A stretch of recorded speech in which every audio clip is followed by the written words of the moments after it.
Assalamualaikum warahmatullahi wabarakatuh. Kembali lagi ke ECL Channel. Halo kawan-kawan, halo semuanya, halo teman-teman.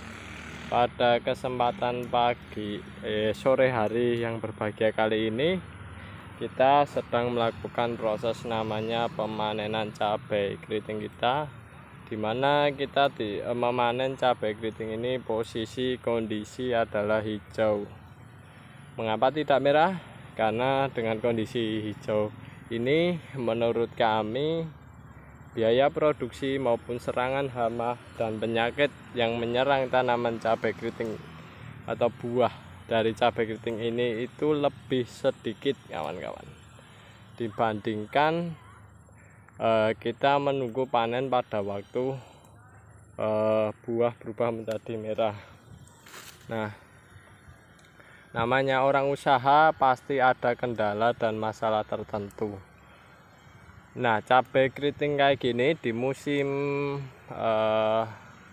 kemarau semacam ini ya, mungkin dari bentuknya saja kelihatan bagus, akan tapi nah kayak gini kan ini serangan ulat ya, serangan ulat menyerang lubang dan menghabisi bagian dalam-dalamnya kan semacam ini. Ini kalau nggak salah ulat ya serangannya. Ini merupakan salah satu kendala yang sering kita hadapi dalam budidaya cabai keriting, yang dimana dalam usaha kayak gini ya, itu akan menurunkan hasil ya jika terserang hama maupun penyakit. Nah, cabai ini kan kawan, biasanya itu yang paling pokok ketika musim kemarau semacam ini, serangan itu biasa terjadi pada buahnya, terutama serangan yang dihasilkan oleh hama ya. Hama cabai ini bermacam-macam, ada belalang, ada ulat, ada juga lalat. Itu yang sering kita temui selama membudidayakan cabai keriting hijau ini kan kawan, dimana setiap kali panen itu yang menyerang buah-buah cabai keriting hijau kami yaitu adalah kebanyakan lalat, belalang, dan ulat.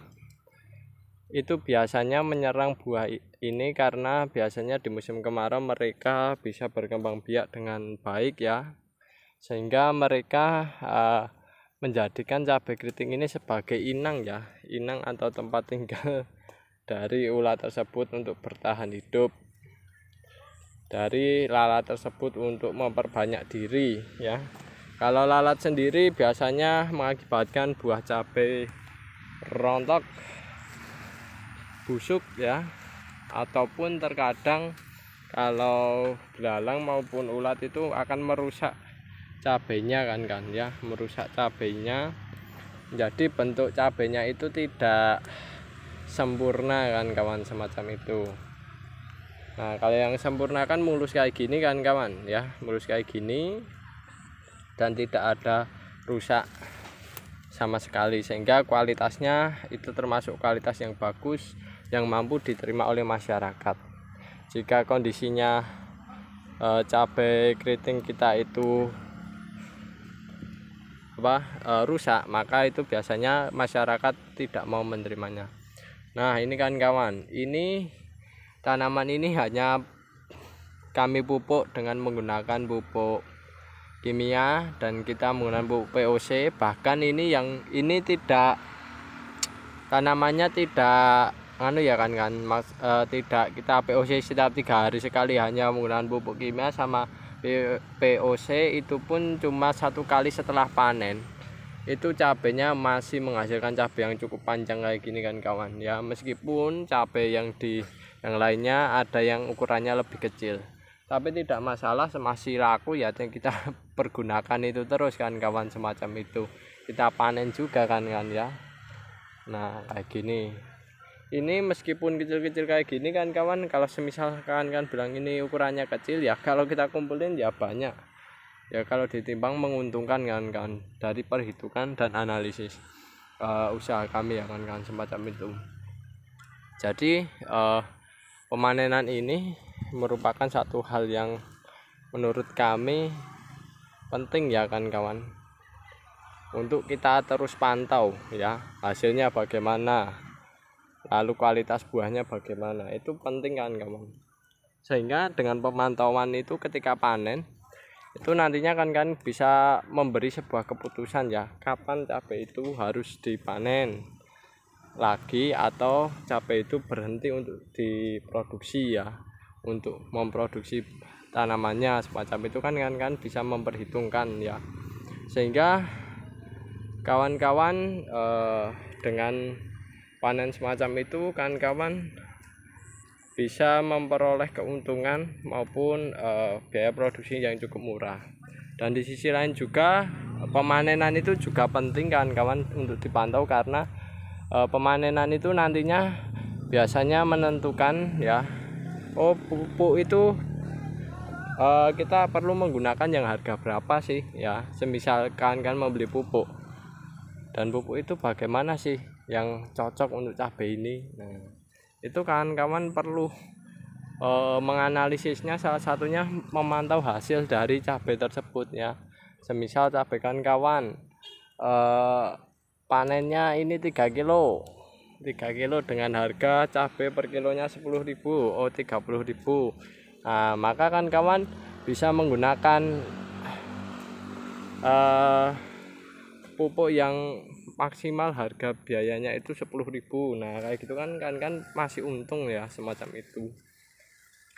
Sehingga dalam membudidayakan ini ya kawan-kawan harus selalu memantau tanaman cabai kawan-kawan ya, harus diperhatikan ya. Bentuk perhatian kepada tanaman cabai ya kayak gitu kan kawan. Kita memantau, kita analisis, kita lihat ya pertumbuhannya bagaimana, perkembangbiakannya bagaimana, hasilnya bagaimana, keuntungannya, terus serangan hamanya. Nah, itu kan kawan harus pantau, dan salah satu pemantauannya di waktu pemanenan semacam ini kan kawan. Nah, kayak gitu ya. Yang terpenting kalau kami ya, cabai itu tidak perlu yang muluk-muluk, yang besar-besar dan lain sebagainya. Yang penting panen, untung, dan yang jelas tidak rugi dari sisi petaninya ya kan kawan, macam itu. Nah, cabai hijau ini kita panen karena lebih menguntungkan ya dibanding kalau kami menunggu merah. Menurut kami ya ini kan menurut kami, karena dengan panen hijau ini lebih banyak yang dipanen dibandingkan yang merah. Yang kedua, bobotnya juga lebih antep lah istilahnya, lebih berat dibandingkan yang merah. Merah itu kalau menurut kami kelamaan ya kan kawan, itu biasanya kehilangan bobot. Jadi mungkin karena kulitnya sudah mulai matang ya, kulit cabenya itu sudah mulai matang, sehingga bobot dari cabai itu sendiri menjadi lebih ringan. Dan ketika lebih ringan maka timbangannya juga lebih ringan. Meskipun harga jualnya tinggi ya, menurut kami lebih suka yang hijau kan karena bobotnya lebih mantap kan kawan, lebih kuat dan lebih berat semacam itu. Nah, ini kita perlakukan hanya penggunaan semi organik saja ya, karena semi organik itu pun satu kali kami biarin aja hasilnya masih bisa gini, apalagi kalau kawan-kawan menggunakan pupuk organiknya dilakukan secara berkala, 3 hari sekali diberikan kepada tanaman cabainya. Pastinya saya yakin hasilnya lebih meningkat menurut kami ya. Itu pengalaman selama kita membudidayakan.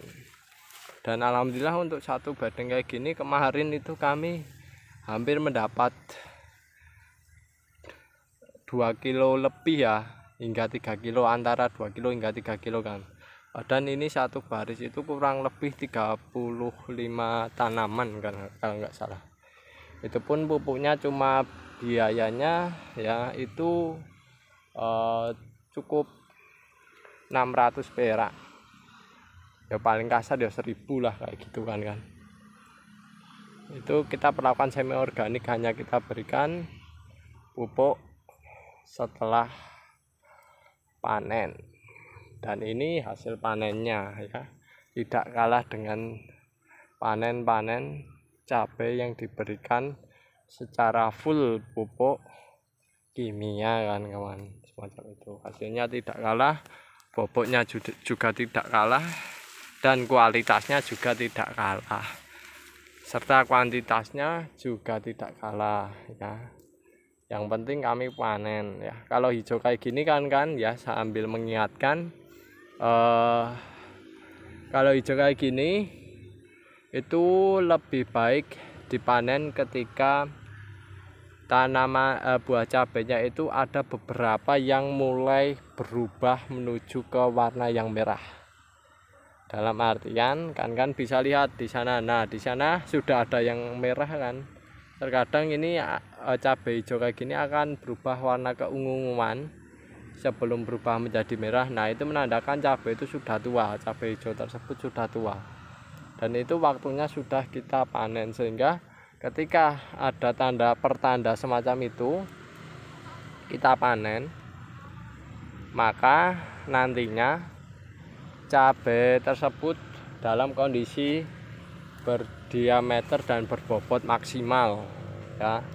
Kalau semisal kawan-kawan hanya terawang-terawangan, nah itu terkadang gini kan. Nah, itu masih banyak yang kecil-kecil kayak gini, sehingga bobotnya kurang maksimal semacam itu. Tapi kalau kawan-kawan sudah melihat dari beberapa tanaman yang akan kita panen, baris tanaman yang akan kita panen itu biasanya nanti akan ada perubahan warna pada cabai-cabai keritingnya yang agak keunguan. Nah, itu sudah melihat tanda-tanda semacam itu, maka hal yang perlu dilakukan adalah melakukan proses pemanenan. Dan biasanya kalau kondisi semacam itu, rata-rata tanaman cabai sudah berada mendekati titik maksimal sebelum mereka berubah warna merah semacam itu kan kawan.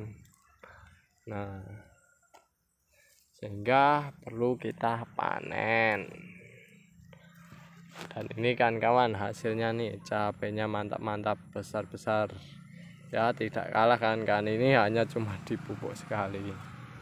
Dan inilah kegiatan kami di sore hari kan kawan. Nanti cabainya kita kumpulkan lalu kita jual, dan yang jelas setelah kita jual nantinya sebagian uangnya digunakan untuk produksi lagi, dan sebagian nanti kita tabung ya untuk menanam cabai berikutnya.